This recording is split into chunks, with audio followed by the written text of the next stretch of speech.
Hello and welcome to the Indie Incursions podcast. I don't even know where I'm going with that. My name is Vaughn Hyde. I'm one of your hosts, joined by Josh. Today, we don't have anybody else because Alex is trick-or-treating or just avoiding us. He's doing something special. So, how you doing today, Josh? I'm doing pretty good. It's Halloween. Just doing what I do best, I guess. Not trick-or-treating and also staying on the podcast when everyone else leaves. Yeah, this shows that we really have lives outside of the stupid stuff we do for fun. Because neither of us are doing anything for Halloween. We're recording a podcast. Yep. Priorities, of course. You want to hear about priorities? Guess what today is, other than Halloween? What's today? It's my sister's birthday. Oh, nice! Yeah, so that's that a altogether. priority for you. Yeah. Well, happy birthday to It's her, all I about- guess. Dude, yeah, right? Happy birthday to her and our audience, the meager audience that it is, which is basically just us at Parallax Media. Our audience should appreciate my devotion to indie games. There you go. Somebody's got to do it. Yeah, right? Somebody's got to talk about indie games for weeks on end, so I'm glad it's us. What have you been playing this week? We've talked about it, I believe, once or twice on the last episodes. I picked up Save Me, Mr. Taco. It's a very interesting game because it kind of creeps on the old Game Boy-esque feeling. Everything is based on that kind of age, with the graphics, with the sound. It all feels like an old school Game Boy game. You're basically this octopus who, for some reason, it seemed like there was just this ancient city of octopus creatures who they all seem to have ruled the world, but now something happened and the humans are starting to take over and there's a giant war between them. But you seem to be the only nice octopus in the world and you're helping out humans. You're trying to stop the war that's happening. It's very strange from the actual premise of the storyline. I haven't gotten too far into it, but it's very cute. The gameplay to it is very limited since it is, kind of a Game Boy game-esque style, but it does have some good platforming in it. Basically, you shoot out ink, and anytime you shoot ink at an enemy or some type of object, it will make it stationary so that you can climb on things, you can stop platforms from moving and get from one area to the next. So far, I'm enjoying it. I haven't gotten too far. Like I said, I've only played a couple of hours just because it came out yesterday, actually. But so far, so good. And, probably the next time we're talking, I'll see, what I really have as far as the evaluation for the game. Yeah, it was, we definitely have. I think in the first and second episodes, maybe, we talked about Save Me, Mr. Taco, which is kind of weird. But I thought it looked amazing. I've been checking it out for a while. It's definitely not going to show up in our indie games release schedule that I do at the end of each podcast. Yeah, definitely not. Oh, no, not at all. No, not even a little bit. Yeah, it looks really good. I was honestly surprised. I haven't seen many reviews for it right now, which is kind of odd. One thing that I can say about like the games industry that I'm not a huge fan of, which I hope to rectify with stuff at like Parallax and possibly later in my career if I ever actually get one, which cross my fingers. But is I hope that I can eventually like review more indie games, kind of a thing. Like bigger outlets don't really seem to put a whole lot of effort into reviewing indie games. Like Wondersong, I reached out to the developer recently for an article that I'm trying to write, and I was like looking at Metacritic on how many reviews it had, and it didn't actually have many, especially from larger organizations. Like I think it was like IGN Spain reviewed it, but IGN itself didn't have like the typical review on their front page or anything like that. It just kind of blew my mind. I was like, what? Games that are highly sought after, it seems like the only indie games that are getting reviews are ones that are like really, really big, or which is kind of an odd concept. It's this tiny game that's really massive, or games that like have been sought after for a while. So like Chasm, it ended up coming out to like a decent release. People enjoy it, which I've spoken about it on, I think, last week's podcast, that I played it and enjoyed it. It got a review, so did Dead Cells, which that is what I have been playing this week, is a little bit of Dead Cells. I had to pick up that physical edition. I saw it in a local game store, and I was like, shit, they got me. Yeah, it was kind of weird. I just saw it on the shelf, and I was like, $30, huh? I'll buy it. I don't care. It's like $10 more than I'm pretty sure it is digitally, but You and those physical copies, man. Something about those. I'll never understand it. I just like to have it. I don't know why. It's just something to look at while, I don't know, I'm just sitting on my couch watching anime or something. So I guess. I don't know. I've said it before. I'm such like a minimalist person when it comes to anytime I pick up crap or like have random objects in my house. I feel like a month will go by and I'll just look at it and be like, I'm just gonna check that out. Let's get rid of this. Like I never want anything. I'm such a like neat freak when it comes to that kind of stuff. But I think, to go back to your point a little bit earlier, it is kind of upsetting that an indie game has to be so mind-blowing before it actually gets picked up or talked about. But it's also, there's just so much that's happening in, like, especially in the industry now. I feel like indie games, they're coming out every day. Like, how could you possibly keep up with everything that's coming out there? And I feel like you need more people in the industry to specifically just do indie games, to pick these up and to review them. There's a few out there on Mr. Taco that I'm looking at, or Save Me Mr. Taco, which I like just calling it Mr. Taco, especially because I keep saying it's taco time. That's probably one of the main reasons why I picked this game up, just so I could say that while playing. But the main thing that I'm seeing from them is a lot of mixed reviews, which is disheartening, just because I did think it was super cute, but I also understand it in the sense that it does seem like a slower paced game, just because it's, for indie games, if you're going for that style of you're a Game Boy game, you're not going to be, cutting edge. There's not going to be, in the most cases, there's not going to be something that's like immediately groundbreaking that puts it one step above the others, but it just has a very nice nostalgic feeling to it, and it seems like the storyline can get interesting. I'm kind of, very early on into it, so I would need to play it to its full to see really how it tags me along, if so. Yeah.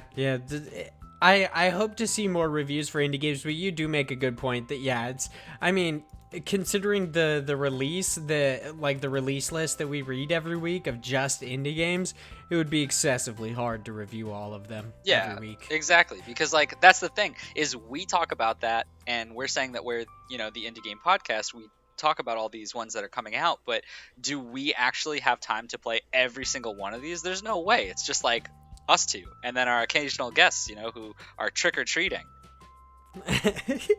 Yeah, that's right. Alex couldn't be on the podcast. He was trick-or-treating, and he wanted to once again evade the Twitter, his Twitter handle conversation. I know. We will never find out about that Twitter. I know, even though I follow him. Hint, hint. You could just follow me, and then you can find him, It's not shameless promotion at all. Other than indie games, I, like everyone else, have been playing Red Dead Redemption 2. How was it? Which I really enjoy. Yeah. It's really, really good. I love it for the most part. I feel like how it's very strict in its realism, but it's also very lenient, which I find odd. So like your hat can be hit off and you have to pick up your hat. You can like lose weapons. Your weapons degrade over time, and they degrade not only physically but in their damage and such if they get like dirty, which is really cool. But then at the same time, there's like things where, so you have to like bathe, you have to eat, you have to sleep. So it's kind of like a standard like survival game in a way. But then at the same time, the other day I was mauled by a fucking bear. And then so I just randomly like got out of it. I ended up stabbing the bear and then shooting it a shitload of times. I was like all scraped up and basically dead. And then it's like, of course it's a video game, so they can't necessarily like be hardcore realistic, because let's be real, other than the story of like the Revenant, nobody's getting mauled by a fucking bear and living, especially in that time period. But I get mauled by this bear, and then I ride away on my horse. Like 10 seconds later, all of the like physical markings that you can see were gone, and my clothes weren't bloody anymore. Wow. I was like, this is so realistic. I'm so glad that just happened to me. Selective realism, I guess. Alright. Yeah, I guess you can only have so much attention to detail. Like, I don't have a huge issue with it, especially because I'm so glad that it's not so realistic that every time I get fucking shot, I have to go get my, like, clothes tailored or, like, sew patches in or something like that. But, Right. yeah, it's really fun, but I see a lot of the criticism that it gets. It definitely makes a lot of sense, like, how people are talking about how its devotion to realism kind of, like, hampers it in a way, because it's just kind of a slow game, because I would assume times then were slow, and you don't necessarily have a choice to be good or bad, but from what I understand in a lot of the overarching themes of the game, you don't necessarily have that choice. But I like it. I'm definitely going to keep playing it. I want to beat it. I probably won't beat it before Fallout 76 comes out, but I'm definitely going to try to play some more Dead Cells as well. Oh, nice. Yeah, I don't know. That's so one of the things that I was thinking about when you're talking about Red Dead is just specifically in the concept of like indie games. One of the main reasons that I do like indie games a lot is because a lot of them are generally much shorter than AAA titles, and for some people they might see that as a bad thing, but I'm thinking on the fact that like I have a full-time job, and you know I have a lot of things that I have to do other than play video games, unfortunately, now, because I don't get to just be a kid who has nothing better to do.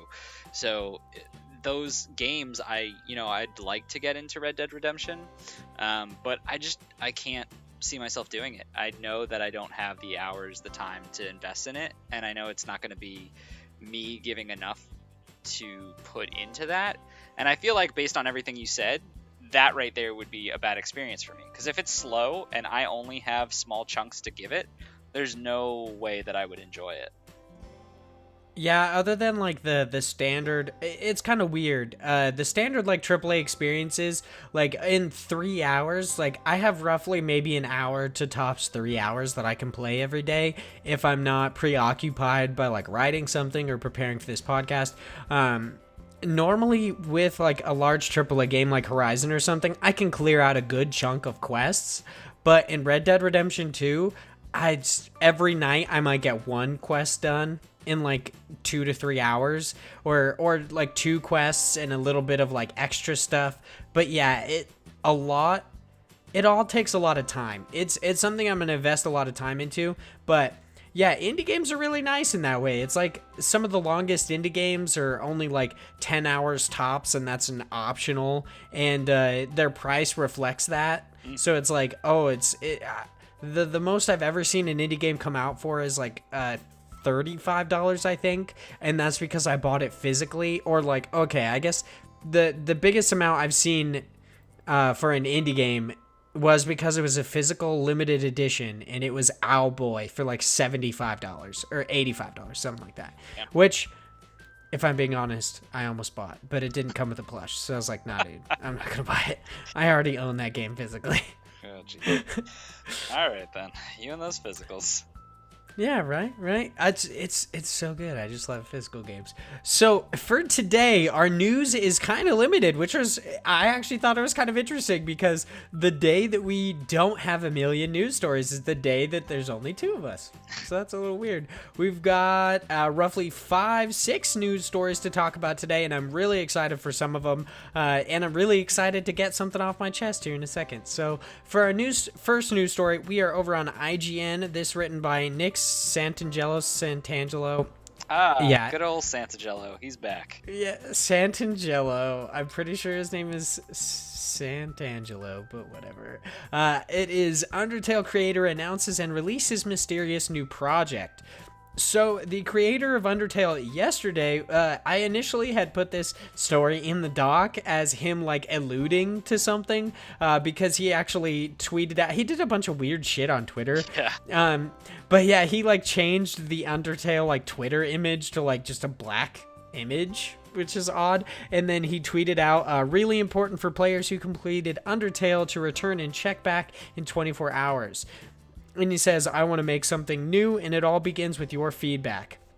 So he said that yesterday, and then 24 hours later, he announces, kind of, he reveals Deltarune, I guess, which is a possible, like, follow-up to Undertale. I'm excited to see how it happens. I love that in the article on IGN, it points out that several fans have also pointed out that Deltarune is an anagram for Undertale, which, if I'm being honest, I think anagrams are really fucking stupid.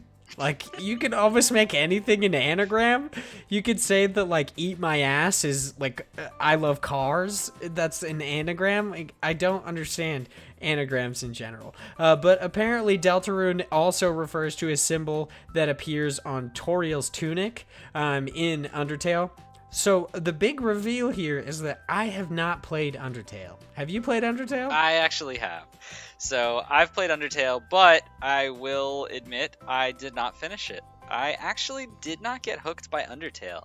As great of a game as it is claimed to be, and I know it has a huge fan base that will die for this game, I don't know, something about it.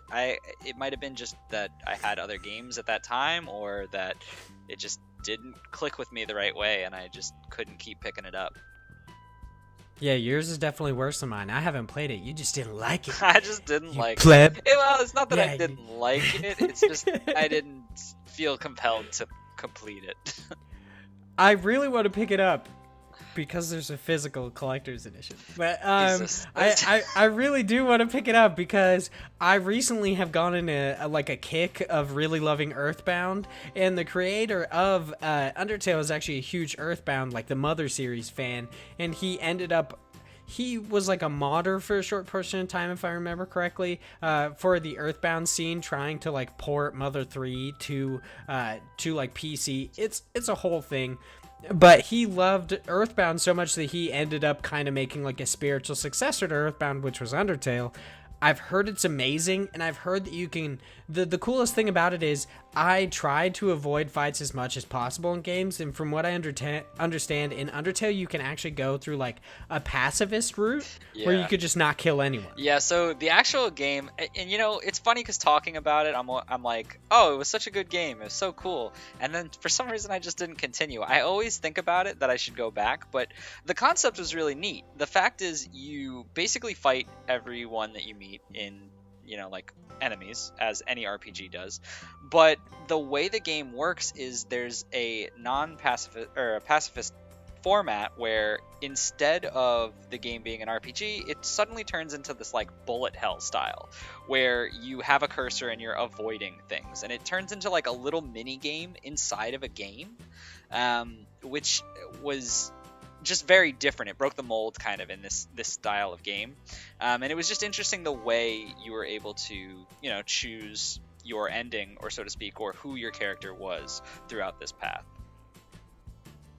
Yeah, I'm more than likely going to end up playing Undertale. I think it looks amazing, especially because of my, like, I don't even actually have nostalgia for the Earthbound series, but I have an SNES Classic, so I could play Earthbound. But I'm excited to see what Deltarune ends up being.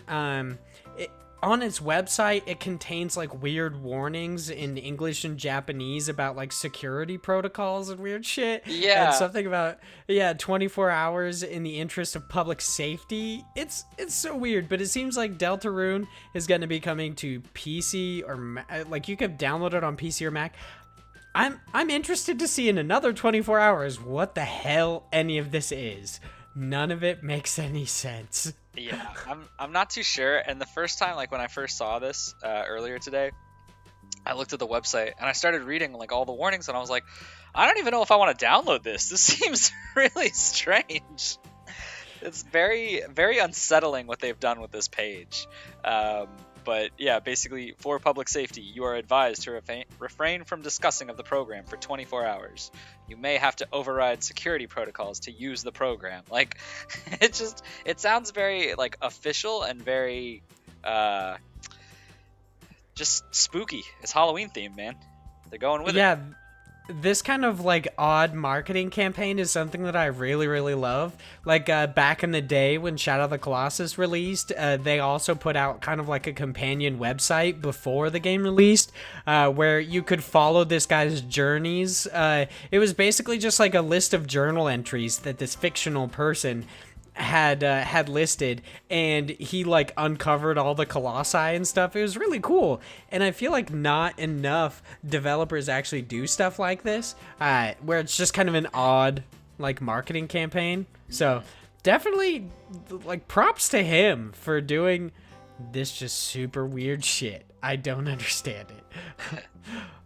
But for our next story is a little bit less ambiguous, which is really nice. We're staying on IGN. This one written by Adam Bankhurst. It's No Man's Sky gets the Abyss update.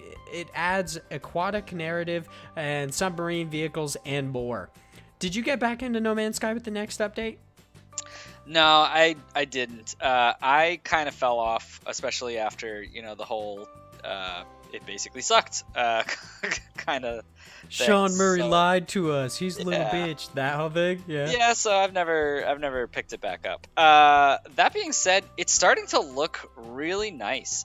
This is exactly what the game should have been at launch, and I do appreciate the fact that they're continuing with all these free updates, with all these giant expansions to the world. That being said, I still don't think I have any interest in picking it back up. We'll see what happens when this next whole premise ends and where it actually leads to. I want to see what the final result is. But some of the things in here are pretty cool. I liked the fact that you're going through, it's not just about space or exploration from the above. It's now going beyond. It's a full world exploration, which is exactly what this game is trying to do.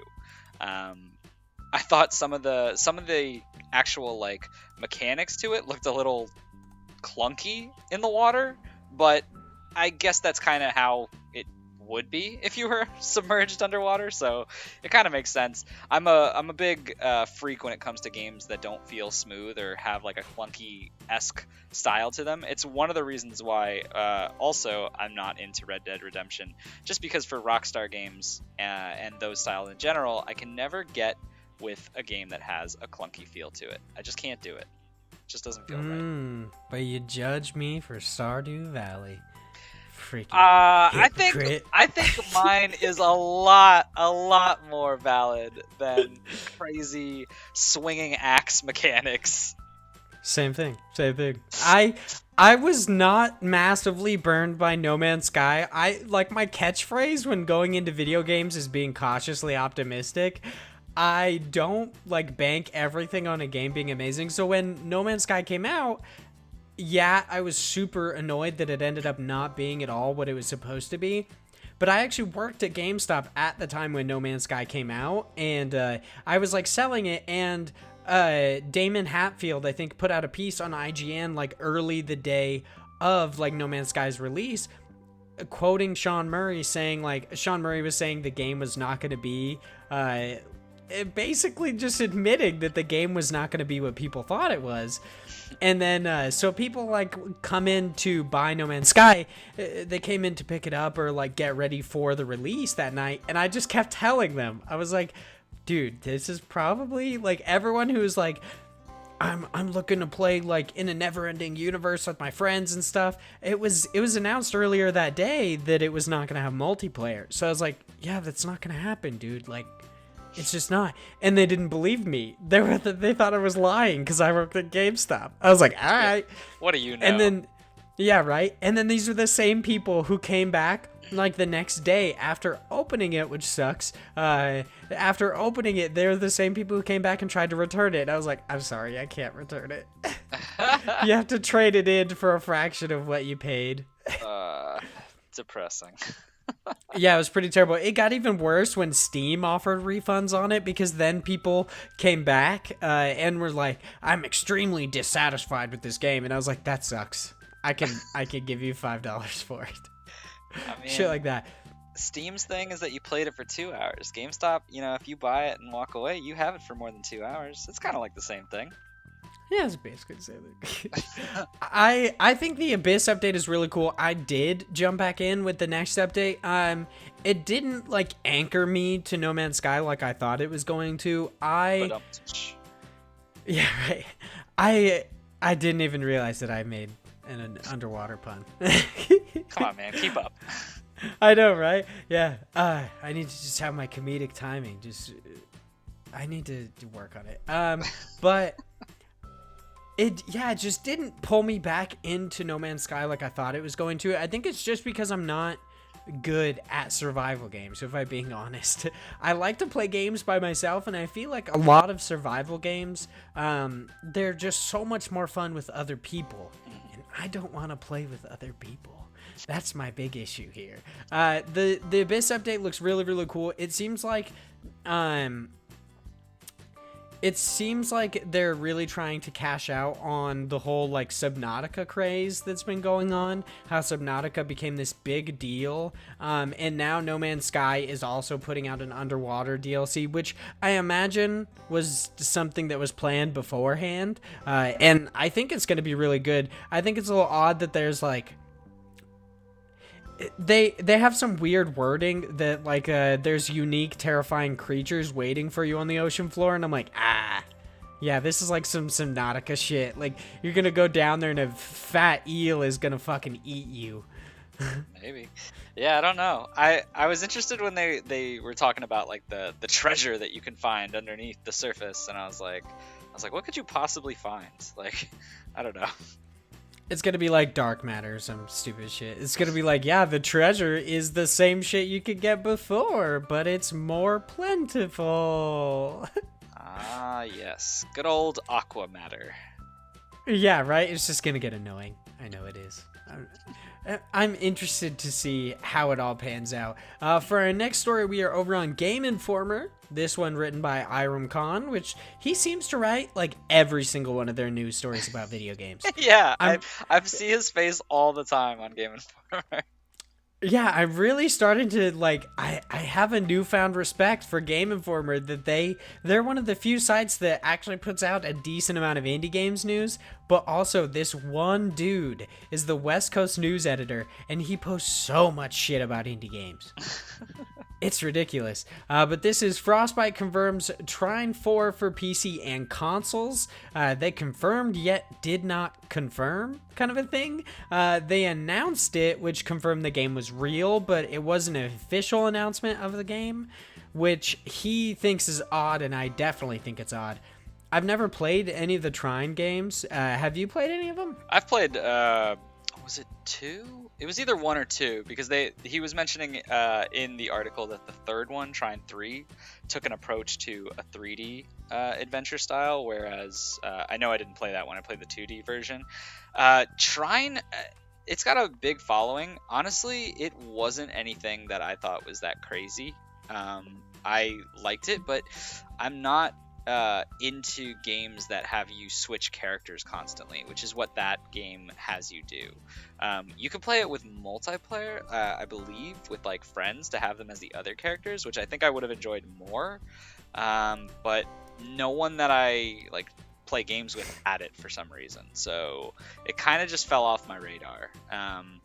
Depending on where it's going, because if they do go back to its 2D roots, so to speak, and if it has enough of a backing and some of my buddies actually pick it up, I'd probably try it out again.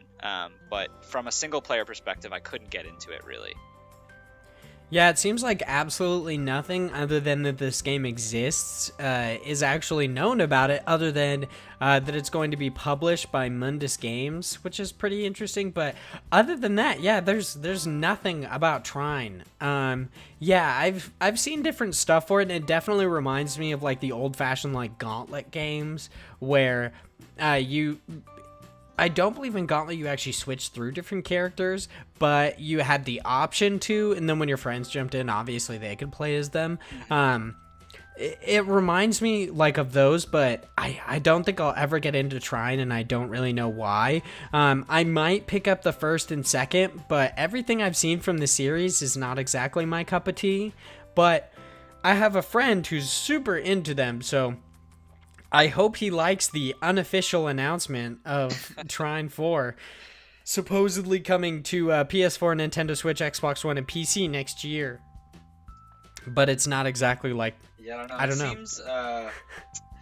It seems pretty soon to not have an official like release date and to say it's on every single one of these consoles, and that we've heard nothing of it and it's just coming out in 2019. So I am a little surprised at that, and I wonder really, where they're at development wise with this game. But I mean, maybe in the next few weeks we'll see something as far as an official announcement. At least I hope so. Because just announcing but not announcing that the game exists is probably not the way to go if you want people to enjoy. Because supposedly Trine 3 was not exactly well received because of its new 3D approach. So hopefully that team puts out Trine 4 and people just fucking love it. So for our next story, we are actually going over to Twinfinite. This one written by Danny, I'm just going to say Danny Roomba because I don't know how to say his last name. Ark Survival Evolved on Switch, release date revealed. So apparently earlier this year, the developers of Ark had actually said that the Nintendo Switch is something that they were looking towards for Ark Survival Evolved. And now it is actually confirmed it is coming to Switch. This is all done through their YouTube channel as a teaser trailer. And it's coming on November 30th, 2018. Which is a concrete release date from what I understand. But nobody knows necessarily whether or not it's going to have multiple editions like it did with its physical releases on PS4 and Xbox One, or if it's going to come with the multiple different DLCs that it has out at the moment. But I've played a little bit of Ark Survival Evolved, and I actually really enjoyed it. But once again, it's kind of a survival game, and you don't need to play it with other people, but it's much more fun when you play it with others. But I'm just, in that game specifically, I'm way too stingy. I tried to make my own house, and I was like, don't come into my house. And then of course I had like a fucking raptor spawn in my house and eat my ass, and then I couldn't go back in my house because it just kept eating me. So I was like, all right, this is a fun game. Well, that's what happens when you're back in the past living with dinosaurs. Sometimes they just, they move in. You gotta leave. Yeah, it's like the Flintstones, but it's even worse. Because they just eat your ass every time you try to enter your house. It's not like a pterodactyls or telephone or anything like that. It's just like, no, it's kind of a garbage disposal for humans. You just walk in there, you get eaten, and you revive somehow in a weird way. So... good luck with that one. Did you play Ark Survival Evolved at all? No, I never played it. Honestly, survival games aren't really my my thing, which is interesting since that's like everything we have on the lineup lately. but yeah, survival games not really for me. I think it's kind of cool that they're bringing it to Switch. I really don't know how this will do. I feel like it's so late in the game. Just because this is, how old is Ark Survival? This is Ark Survival Evolved, I believe, originally came out in, let's see, 2000. It was finally released, in 2017. That was only for consoles, but before that, it was in early access on PC, so. Gotcha, okay, yeah, I thought it was like a lot older, and that's because of the early access part, okay, which I guess it is, but I don't know, it feels kind of late even being 2017, just because I feel like most of this would be good for an online presence, and I don't know what that's going to look like. That being said, a lot of people who are, porting everything to the Nintendo Switch it's that they're pushing towards an audience that don't have a lot of these consoles, the new bigger aged consoles or the PC. So, this could have a niche market that works out for them. I can't envision this going that well on the Switch, but I could be wrong. Yeah, I don't envision it going that well either, specifically because of the Switch's online functionality isn't exactly the greatest at the moment, from what I understand. And a large portion of what Ark Survival Evolved is about is online play. Um, and just kind of like surviving in a server with a bunch of other people and you can attack each other. I wouldn't be surprised if it came out and did not have the online components. It was just a single player. But I'm not exactly like, I don't have any insider information. I'm just saying I would not be surprised if that did not happen, if that happened. Yeah. Kind of a thing. But the single player is really decent. I actually enjoyed Ark Survival Evolved. I hope that its Switch release goes really, really well. But I can't see it going that well, to be honest.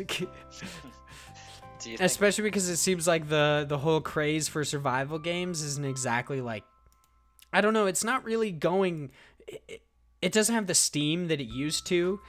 It seemed like after, like the Arma mods and DayZ and everything, after all of those things came out, especially like Minecraft survival mode, all of those things came out, and survival modes and survival games themselves became a really big deal, and we saw a massive influx of them with Rust and all sorts of other survival games. And then there came Ark, which is really cool because it was a weird like dinosaur survival game. But now I feel like we're kind of past that. I don't see a massive amount of survival games coming out anymore, which is, yeah, once again, definitely weird considering we talked about like 3 of them today. Yeah, I know, right? Yeah, I just don't see a massive influx of them. Like, we might get like updates on old ones, like the No Man's Sky updates, but I'm not seeing a bunch of them come out, and I'm not seeing the huge craze that there was before. Yeah, I think that makes sense. I really don't know. Looking at some of the gameplay for this, I feel like this would definitely not be the game for me. It does not look as appealing as I would want from a game with raptors. But, you know, survivals aren't for me, and that's okay. Yeah, it's a really fun game. But we are staying on Twinfinite for our next story. This one written by Darby Hallman. Maybe. Both Outlast games get physical releases on Switch this week. So it looks like their physical releases are coming through Limited Run Games, which is an awesome little game company that basically takes like indie games or just lesser known games that are only digital and makes physical copies of them, which is really interesting. Wow, that must be your hero. Yeah, they're actually my jam. That's not a joke. I really like them. They put out a lot of the games, so like I think Limited Run Games, they put out Flint Hook, they put out Hotline Miami, they put out Windjammers. They put out all sorts of different indie games physically, which is really, really cool. And yeah, they do it, as the name suggests, they do it as a limited run. So they make a certain amount of copies every time they put out physical editions. And then at the end of that, there's just no more. Once they're sold, there's no more until they do their like next influx of games, which is really, really cool. But it looks like both Outlast and Outlast 2 are going to be receiving physical editions for the Nintendo Switch on October 26th. That is this Friday. Nope, that's last Friday. No. Yeah, it was within the last week. It was sometime, but they released physical editions for them on the Nintendo Switch. And they were originally released on PC, Xbox One, and PS4, if I remember correctly. It looks like the price points on the Nintendo Switch are going to be $29.99 for Outlast itself, and Outlast 2 is going to be receiving a price point of $34.99. And I guess the original game will also come with the Whistleblower DLC attached to it, which is really cool. I really love this article because at one point in time, it seems like they when asked by Twitter user Matt _Plews or something like that, because there is going to be a collector's edition of these as well that'll include both games, but he asked them if the collector's edition would be cheaper than buying both versions separately, and Limited Run Games responded, depends on how you assign value to the items inside the collector's edition. It includes a lot of extra stuff. So a good marketing way to say no. Yeah, right? It's like, in layman's terms, nah, dude, it's gonna be more. I mean, that's generally how collector's edition goes. I don't know why it wouldn't be more than the bundle, depending on what's in there, obviously. But Yeah, if they were to just put out a bundle of the two games, similar to how we saw like a Wolfenstein The New Order and the Old Blood before Wolfenstein The New Colossus came out, how it was just both games with the or I guess the Old Blood is the DLC for The New Order, but it came out both games on one disc that was cheaper than buying the two of them separately. If it was just something like that, I would understand, because it's just like, oh, cool, it's a collection of games. But if it's a collector's edition, it always means there's going to be extra stuff. Even if it's just stickers, it's going to cost more money. Yeah. Like, that's just how collector's editions goes. That Owlboy collector's limited edition I was talking about earlier that was like $75 to $85, it was put out, it was basically just the game, a map, some coins, and some other stuff. But it was double the price, if not almost triple the price of just the game by itself, because it came with physical goodies as well. So yeah, collector's editions generally are much more, and you get like a statue or something, which is my jam. I would not want a thing of stickers from Outlast. I have no interest in what those stickers would look like. Just decapitated heads and like random penises. I mean, maybe. I don't know. Just weird shit all over. Yeah, I don't really know what the stickers for Outlast would look like, if we're being honest. Yeah. So for our next story, I'm going to pass it over to you, because I have not played For the King. So yeah, feel free to just go on a rant about it. All right. So the reason why I put this on the list is because For the King is coming out with a new game mode. It is the new uncooperative mode. Now, if you're not familiar with For the King, it's a 3-person adventure where you basically get to pick different classes. And keep in mind, you can't play this as one person and just play the 3 characters themselves. But you play with 3 different people, or 2 different people. 3 people play. And you're essentially going on this quest, depending on the game mode, to complete something. It might be to stop this evil entity in one area. You might be going on an endless dungeon run. But in all of the modes, it's all of you trying to complete something cooperatively, to get to that end, that final finish, and to win the game. However, what they're doing with this new mode is creating uncooperative, so having you fight against each other. But it's not in the way you would think. You're not going to literally fight each other's characters one by one, but instead you'll be playing similarly to the old For the King style, and each character will essentially have a quest to get to at the end of this, so their mission or their goal. And each one can kind of screw the other one over in certain ways. So things like getting the last hit on an enemy will get you extra points, whereas you can just not attack during your turn, so that you make someone else weaken them and then attack the enemy last. Essentially, the way it plays is an RPG where it's a turn-based. You go to a certain area, you fight an enemy, and the 3 of you will be side by side fighting the enemies on the map. So there's a lot of interesting mechanics that will come from this that are new to the game, and I'm super excited about it because it's such a good game. It plays into being very difficult and very unforgiving. It's very roguelike. Of each time you play, the map will be different, and the characters or enemies that spawn will always be in different areas or different hexes. It's a really cool concept, and I think this uncooperative mode is going to get me and my friends who play this game back into it. We usually have, our fallouts on it, but it does look very interesting. So some of the things that are in here. So what does uncooperative mean? Basically, it's them talking and saying that in Gold Rush you play against other players and are tasked by everyone's favorite Scourge, Fergus the Mad, to be the first to deliver 100 gold coins to his hidden vault. You're in the brand new realm, the Midnight Woods, a land of perpetual darkness and spooky nighttime enemies. The winner is granted a random one of 3 brand new cosmetics, which basically seem to be a pumpkin head, lantern backpack, and it looks like it might be part of the costume. I'm not sure. Oh, here we go. The midnight helmet, midnight backpack, and the midnight clothes. So it's just the clothes in general. So one of the cool things about this game is as you're playing throughout, you get what's known as lore, which you can use to either buy new things that will spawn on the map so that your game will become even different to play, or you can buy cosmetic things to just make your characters look cooler. Which it's really awesome because if you play with a party, so I play with a guy who plays this game way too much and he's bought everything, so now I only have to worry about the cosmetic things because I always play with him anyway, and so any game we're in, we get all the added benefits of those things that he's bought. You're just casually mooching off Casually mooching off of all his hard work.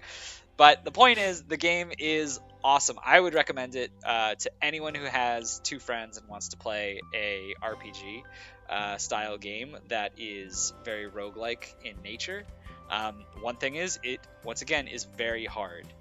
It is very unforgiving, but it's a good game, and it constantly has you going back and having a different effect to it. And I definitely like this mode of trying to switch things up. Yeah, I like that. It seems like, from what you said, it seems to just turn the gameplay loop on its head, where it's like, no, you no longer like work together cooperatively. It's like, now you strategically fuck over your friends. Yeah, it's interesting because like one of the things that we always do as our group is there's a character called what are they called? The Herbalist. And the reason why that class we always pick it is because they have a skill to basically heal the party with a certain item. So they can always heal everyone rather than just themselves.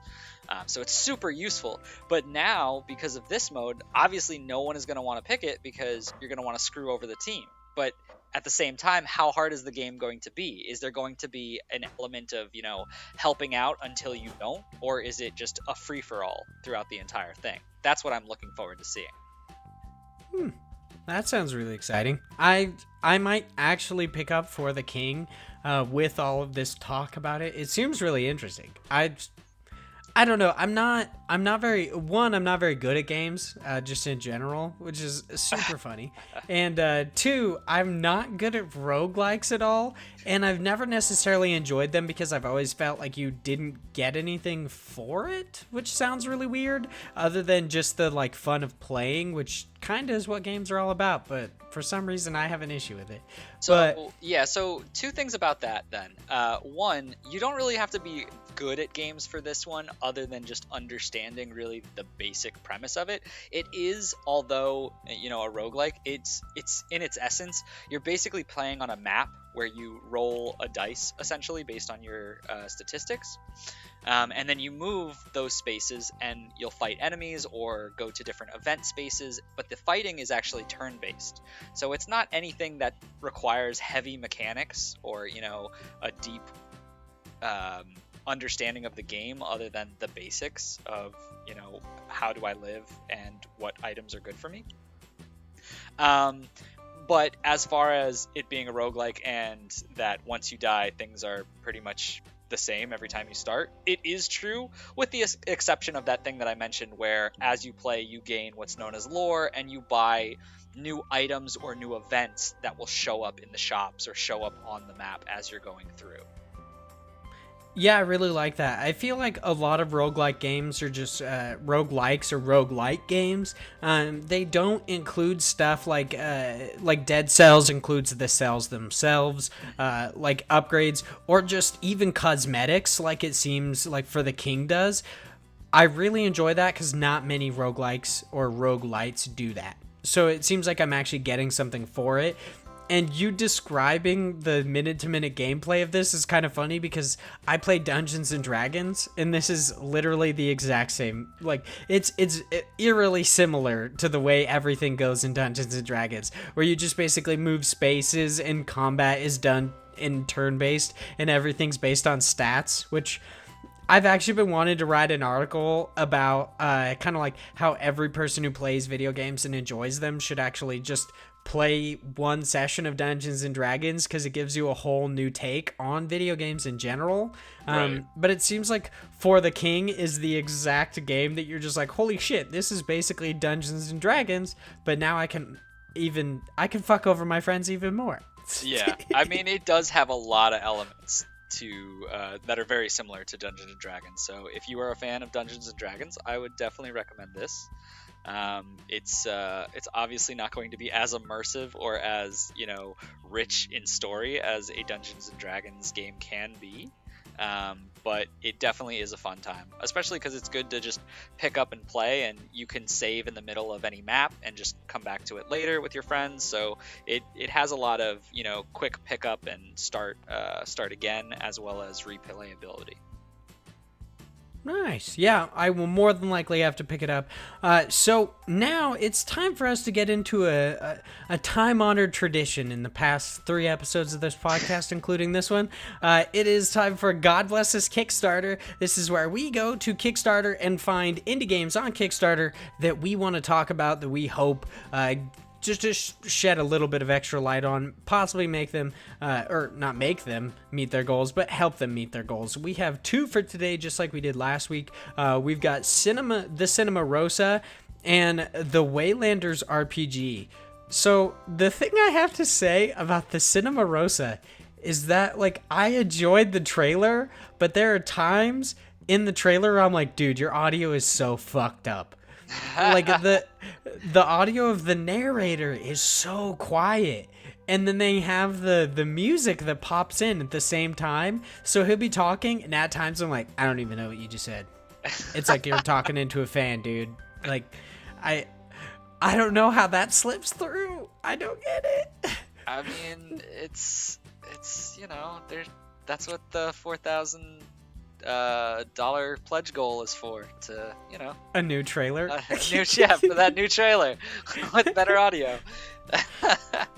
Overall, the game looks really cool. It's kind of like a first-person puzzle-based game. I think they compare it to the Stanley Parable, which we actually talked about last week. Damn, we talk about basically the same shit every week.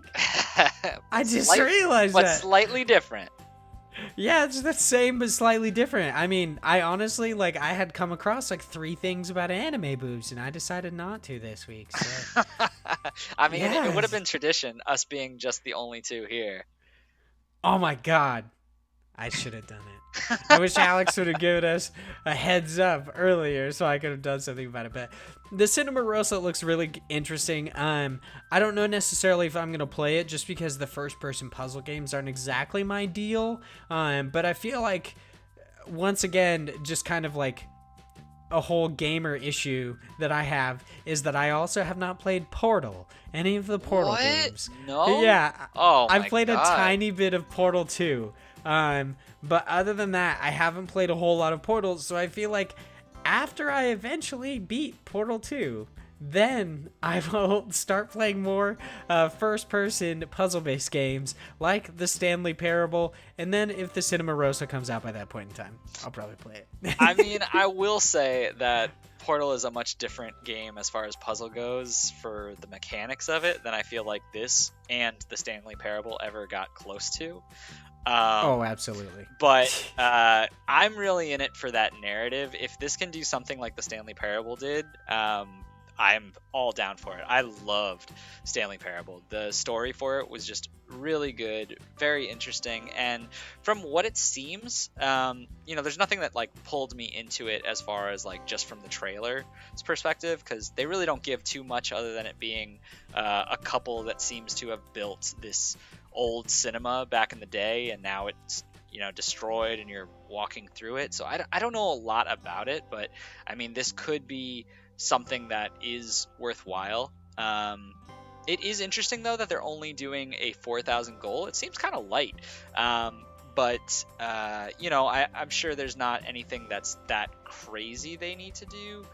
It still is a small amount for games. I'm trying to quickly look to see if they have anything in here as far as what exactly they needed that money for. I don't see Yeah, I've definitely anything. thought that's weird with Kickstarters. Sometimes they don't necessarily like say right out what they're gonna use the money on. Like they'll most of the time they'll be like, oh, we need this for like new in-game assets and stuff like that. But other Kickstarter campaigns are like super vague. They're like, we need money to make it. Yeah, it's interesting because it seems like, just based on the trailer, I mean, obviously that's only, a minute or so of content, so that really doesn't say as much, but what you saw seemed very, polished in a way. So it might just be that they're getting closer to wrapping up and they just need some extra funding to get to that last step. It doesn't say anywhere in the actual Kickstarter page of what the money is for, but they also say that as you back them, you get a free copy of the demo. They have a whole Discord chat up and running right now, so it sounds like they've been doing this for a while, and it sounds like they have, something to show for it, so that might just be the reason why. Yeah, for the other one, the Waylanders, I think, or I guess I didn't even actually introduce it. Yeah, for our second one, it is the Waylanders, which is an RPG. Of the two games, I will more than likely, if I donate or just back either one of them, it'll definitely be the Waylanders. Like scrolling through some of the stuff that you could get, me being the just hound for physical media, I have to give $4,000 and I can get a steelbook. You get a lot of other cool stuff. I just think it's hilarious that I have to give $4,000 to get a steelbook. It has a pretty lofty goal of 150K, which is pretty crazy. But while watching the Waylanders, like its little trailer that comes here, it really makes me wonder why they make such bad trailers for Kickstarter pages. Like, just make a good one and you'll probably get more money, because it's probably one of the most uncomfortable videos I've ever watched in my life. Like, it goes through a little bit about the game in the beginning, and then it gets into this weird, like, scripted section where the game director and, like, different people, the narrative designers, get into talking, and it's so weirdly edited, and it's just the weirdest shot I've ever seen. I don't understand why they don't make good trailers for this. It's just so funny.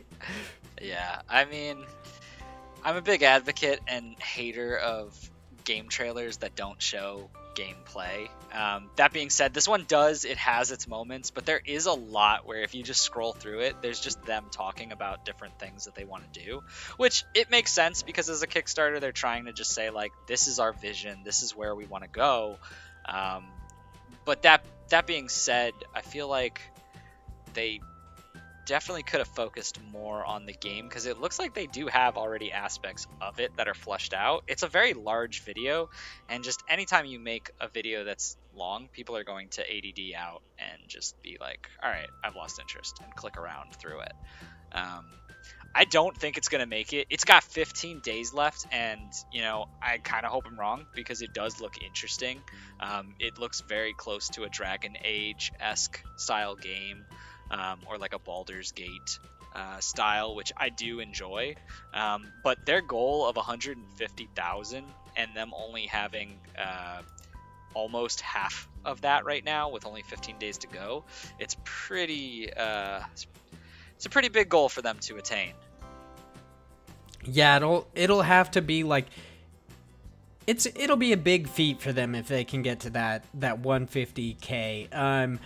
The biggest issue that I have with it in general, which, yeah, you did hint on that they kind of lacked a lot of gameplay in the trailer, but also, at one point in time in the trailer, it talks about, like, the animations. It's like, oh, we have a bunch of unique animations, and they look so good. And then while watching some of the gameplay, I was like, that animation looks so fucking weird. Like, there's a point in time where a guy and okay, this is not a thing that normally happens for me, trust me, but a guy that swings something over his head in the weirdest way, I just like, oh my god, This is Stardew Valley all over again. Oh I man. just can't. I can't get into this game now. But it's a game entirely based off of Celtic mythology, which is really, really cool. I hope the Waylanders sees an entire release. I hope they get all the money they need. But yeah, you definitely hit the nail on the head. They should have included more gameplay.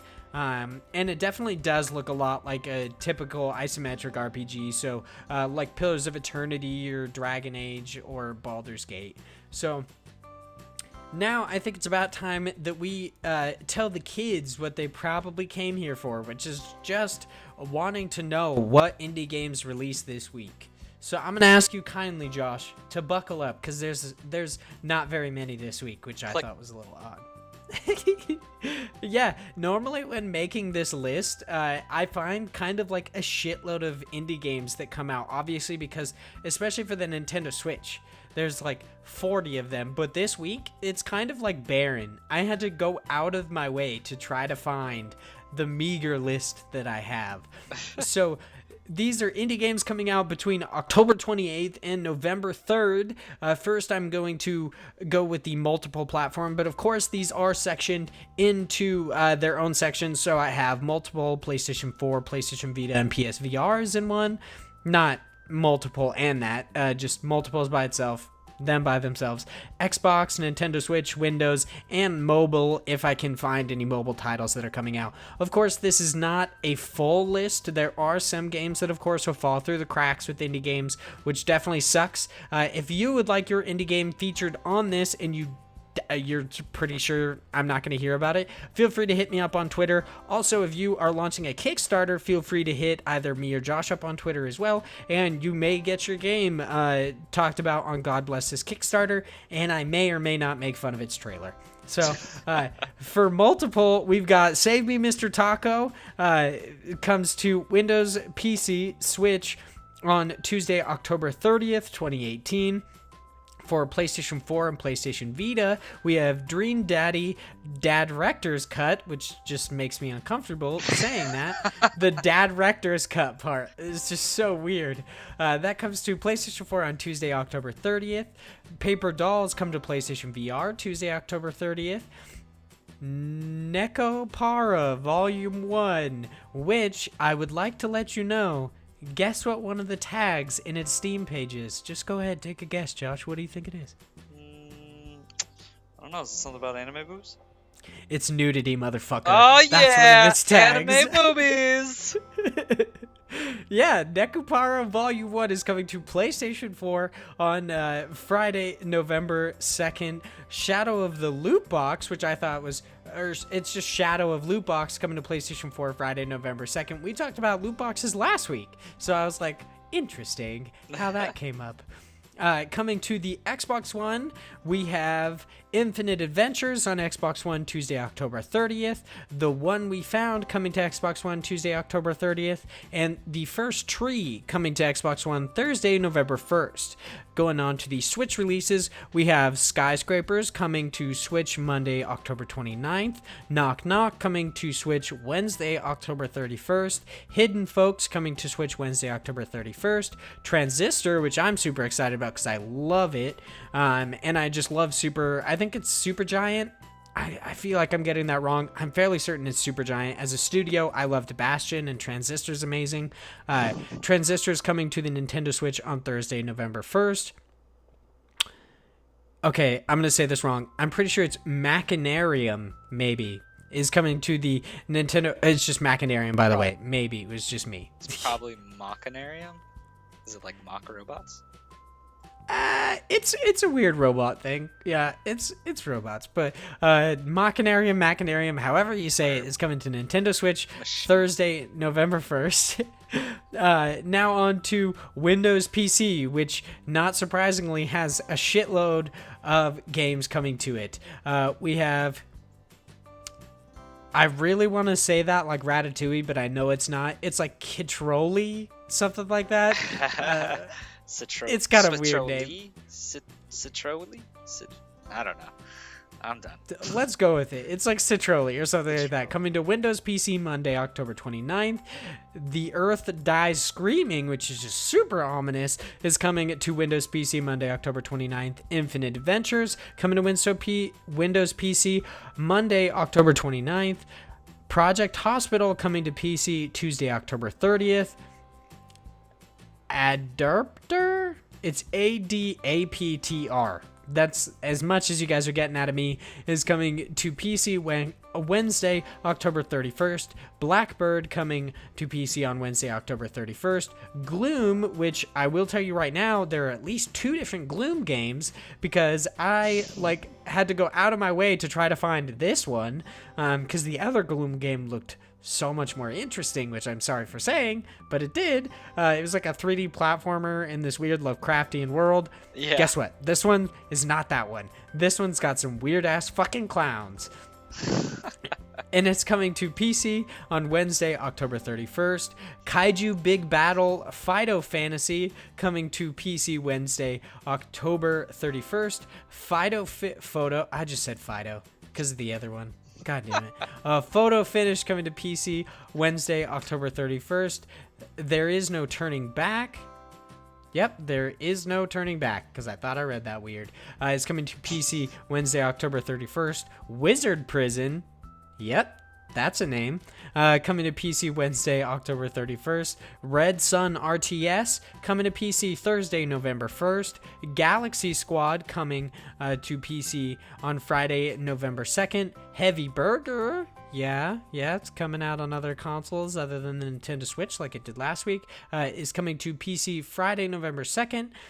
Ruya. I'm going to go with Ruya. Is coming to PC Friday, November 2nd. The Other Half coming to PC Friday, November 2nd. The Wall coming to PC Friday, November 2nd. And our last game for today is Time Warpers coming to PC Friday, November 2nd.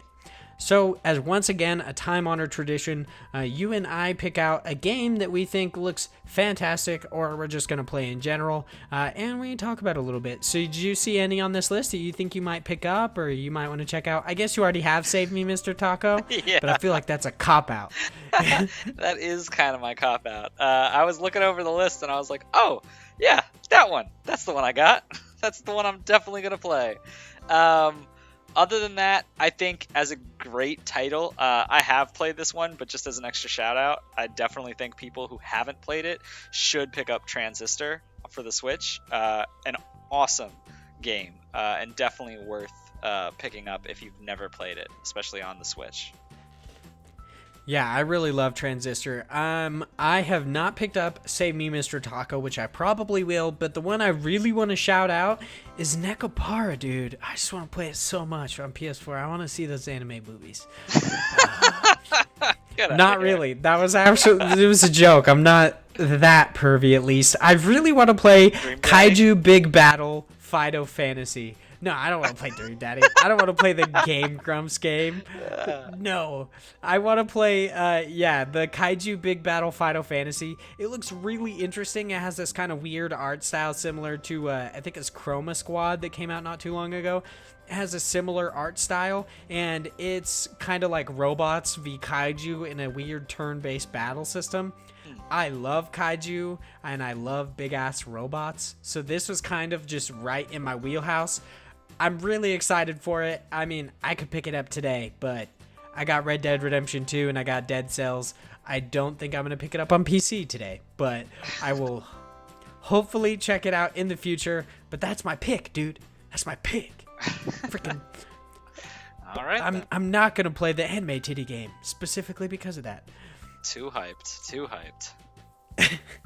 So how do you think this podcast went today? Did you enjoy it, Josh? Did it live up to all your expectations? Not enough spooky. Ah, man, yeah. There definitely wasn't enough spooky shit going on. I love that everybody's doing spooky shit for Halloween. Like when you were talking about the For the King, you were talking about how they put in the spooky. Yeah, raiments and stuff. it's weird because I was like thinking about it. Like, this is such a holiday where I feel like game developers and like, you know, the marketing team, they're always like, oh, put a Halloween themed like event and put a discount on our game. And it's like, but your game has nothing to do with spooky stuff or Halloween. They're like, just draw one of the characters in a pumpkin. It'll make sense. And like, it's just so ridiculous. I'm like, oh, okay, I guess I'll pay less money for this game. Like, If only Halloween Forever came out 2 weeks later, it would have been solid. It would have been the perfect release game for this week. yeah, they really screwed up on that. What are you doing, marketing team? Get to it. Come on now. Get your head Yeah, in the dude, game. just freaking release your game on Halloween when it's called Halloween Forever. Halloween for never. Oh, shit. Perfect time to end the podcast. Thank you guys so much for listening to this. If you did, I'm assuming you did because you're hearing me say thank you. So yeah, thanks for listening to this. Make sure to come back each and every Friday to the Parallax YouTube channel or possibly podcast services whenever I figure out how to do that, because that'll be something that I do eventually.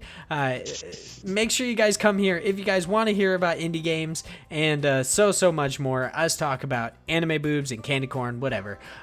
Where can we follow you at, Josh? I almost called you John. All right, I own the website now.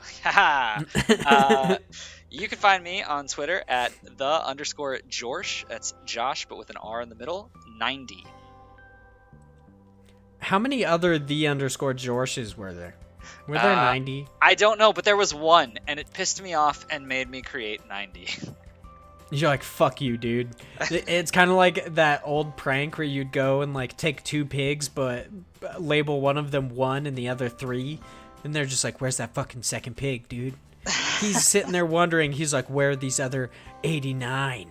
I really need to know where or I guess it's 88, but still, he needs to know where the other 88 fucking _Jorshes were. Yeah. That's pretty much what spawned me to do it. I was like, yep, I thought about that pig story, and I was like, well, I'll just put 90 on here. That'll do. It's gonna drive him crazy. He's gonna find you in like 10 years, and he's gonna be like, where's the other 88, bitch? Where'd you get the 90? He's gonna be pissed. I'm telling you right now. He's gonna be like, I'm the _Josh. Well, you know what? That's what he gets for taking my name. That's solid. Yeah. You guys can follow me at Hyde Legion on Twitter. If you'd like, it's of course the @HYDELEGION. Make sure to contact me if you guys would possibly want to be on the podcast in the future, or if you just want to be featured in either the God Bless This Kickstarter, or you want to hit me up about your indie games, pretty much anything. Make sure you hit me or Josh up on Twitter, or you can check out our stuff over on Parallax. That's parallaxmedia.one, I believe, is the website. It's kind of like an odd thing, but I'll make sure I link it down below, as well as put time codes down there. Yeah, that's it for us today. I hope you guys have a fantastic day, and I hope you enjoyed hearing about indie games this week.